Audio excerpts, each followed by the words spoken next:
Efésios 3,16 diz assim: peço que o Deus do nosso Senhor Jesus Cristo, glorioso Pai, lhes dê espírito de sabedoria e de revelação no pleno conhecimento dele. Oro também para que os olhos do coração de vocês sejam iluminados, a fim de vocês conhecerem a esperança para a qual ele os chamou, as riquezas da gloriosa herança dele nos santos, e a incomparável grandeza do seu poder para conosco, os que cremos, conforme a atuação da sua poderosa força.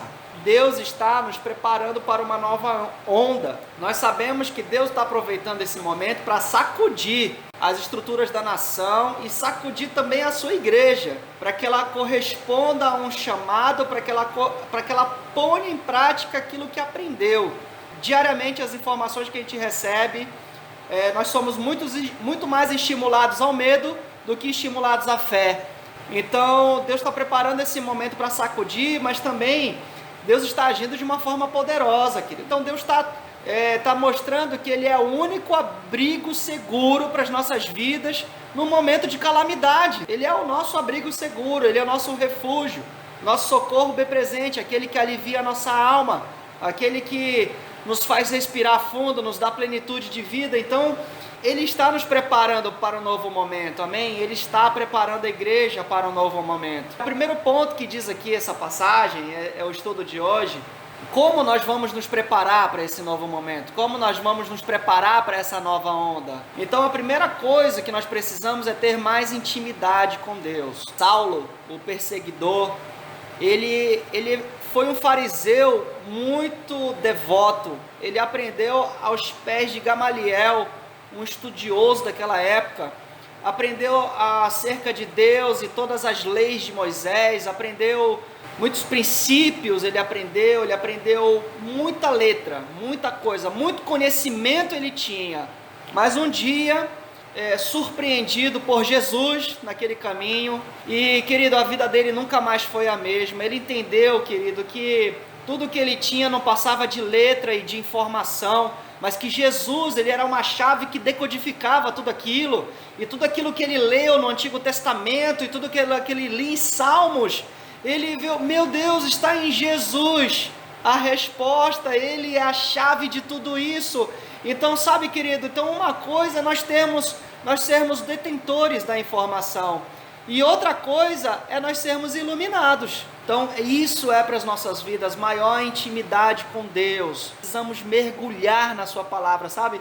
Eu fico muito feliz quando eu sou convidado para trazer uma palavra, porque particularmente isso me faz muito bem, a preparação disso me faz muito bem. Desde segunda-feira eu estou estudando mais profundamente a palavra para estar aqui com os irmãos, compartilhando.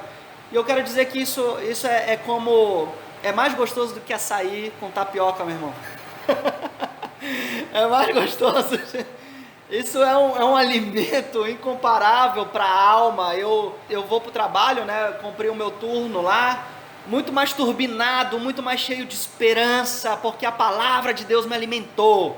Aleluia. Então nós precisamos nos alimentar da palavra. Que bom que nós estamos no século 21, temos internet, temos Facebook, Instagram e Netflix, tudo uma distração para a gente passar o tempo, mas nós precisamos ter cuidado com as distrações e entender que um soldado não está pronto para a batalha comendo pipoca, e a distração é como se fosse pipoca, sabe? Você se alimentar de pipoca, mas a palavra de Deus é o pão, meu irmão, é o pão que alimenta a fome, ele mata a fome. Aquele que comer de mim jamais terá fome, diz a palavra, aquele que beber de mim jamais terá sede. Então nós precisamos ter interesse pela palavra. Nós temos muitas oportunidades de entendê-la, com muitas versões. A gente tem a versão mais rebuscada, né? Mas também tem a nova versão internacional, tem a linguagem de hoje. Meu irmão, tem de tudo quanto é forma.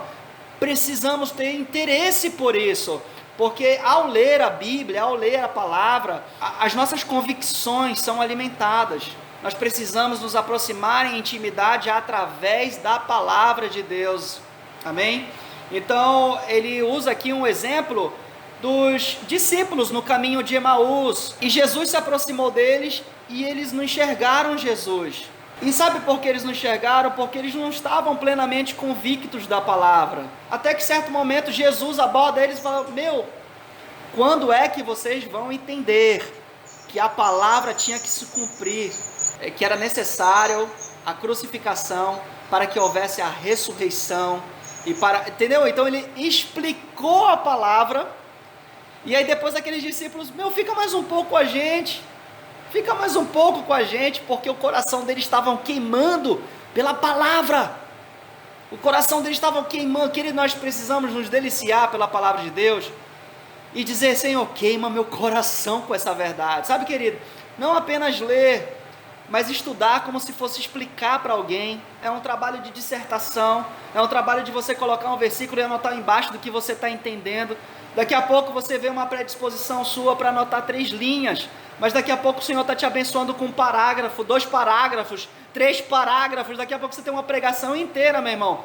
E aí começa a ligar um cronômetro nos céus, sabe? Porque essa palavra é poderosa, não vai ficar só na sua vida. Deus vai dar o jeito de colocar alguém que precisa no teu caminho, e aí você já vai ter um pão quentinho, meu irmão, para servir para alguém que precisa. Olha como é forte. Nós precisamos nos aproximar de Deus em intimidade através da palavra. Amém? Terceiro ponto: precisamos conhecer o chamado de Deus para a nossa vida. Efésios 1:18. Oro também para que os olhos do coração de vocês sejam iluminados, a fim de que vocês conheçam a esperança pela qual Ele os chamou. Sabe, o apóstolo Paulo passou por muita tribulação depois do chamado dele, por muita luta, assim que ele começou as viagens missionárias. Logo na primeira viagem já teve perseguição, meu irmão, não foi nada fácil. Teve uma situação que ele tomou tanta surra que ele foi jogado para a cidade, tido como morto, mas nada parava ele. Sabe por que nada parava? Porque ele tinha certeza do propósito dele, ele tinha certeza do chamado dele. Quando nós somos abastecidos de convicção, ainda que a gente passe por diversidades, nada vai frear a gente, meu irmão. Nada vai frear a nossa fé, nada vai frear as nossas convicções, porque estamos abastecidos do Senhor, e aquilo nos alimenta como de uma forma incomparável.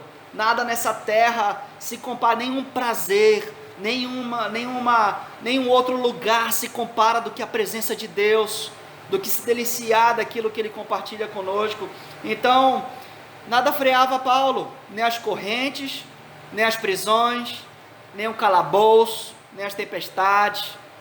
Nada freava, porque ele tinha convicção do seu chamado. E assim eu quero dizer também, meu querido, que o Senhor abra os nossos olhos para a esperança para a qual Ele nos chamou. Amém? Próximo ponto: precisamos apreciar e valorizar os nossos irmãos. Efésios 1:18 diz assim: tendo iluminados os olhos do vosso entendimento, para que saibais qual a esperança da sua vocação e quais as riquezas da sua glória, da sua herança nos santos. Então, assim, é muito importante nós entendermos o seguinte: Deus, Ele compartilha coisas no nosso particular, a nossa busca particular é muito importante, mas existem convicções que serão abastecidas quando estivermos juntos. É mais do que afinidade o que nos liga. Nós temos o mesmo Espírito. O Espírito Santo nos liga. Nós temos uma ligação, meu irmão, diferente. É uma ligação tão forte quanto de família. Por isso que nós somos a família de Deus. Amém? Então, assim, nós somos ligados em espírito, querido. O que o Senhor me revela no meu secreto, está revelando no teu também. E quando a gente se encontra e compartilha, a gente fala assim. Aí acontece aquelas cristocidências abençoadas, encorajadoras, que é assim: nossa, Deus estava falando exatamente isso comigo. Querido, não existe uma unidade mais forte do que essa, do que a unidade espiritual. Aquilo que Deus está montando dentro de mim, Ele está completando dentro de você. E quando a gente liga tudo, meu irmão, a gente vê graça sobre graça. Aleluia! Então nós precisamos muito valorizar os nossos irmãos, superar esses obstáculos aqui do isolamento social, sabe? E valorizar os nossos irmãos, sabe? E eu quero agradecer desde já, meu irmão, porque essa célula é maravilhosa, eu me sinto muito valorizado pelos irmãos, viu? Sempre recebo mensagens, e glória a Deus pela vida de vocês. Realmente vocês sabem amar os outros. Vocês sabem amar o próximo, tá? Deus abençoe todos vocês. Próximo ponto é o seguinte, nós precisamos ter a revelação dos recursos à nossa disposição. E Efésios 1,19 diz assim, olha, a qual a sobreexcelente grandeza do seu poder para nós, os que cremos, segundo a operação da força do seu poder. Querido, o Espírito Santo dentro da nossa vida é um espírito de poder, é um espírito de poder. Esse poder, ele quebra a enfermidade, ele elimina o medo. Deus quer te usar com poder nessa terra. O Espírito Santo de Deus quer te usar com poder nessa terra. Deixa Ele agir, porque é maravilhoso ser usado por Ele. Deus abençoe a vida de vocês, foi um prazer, tá?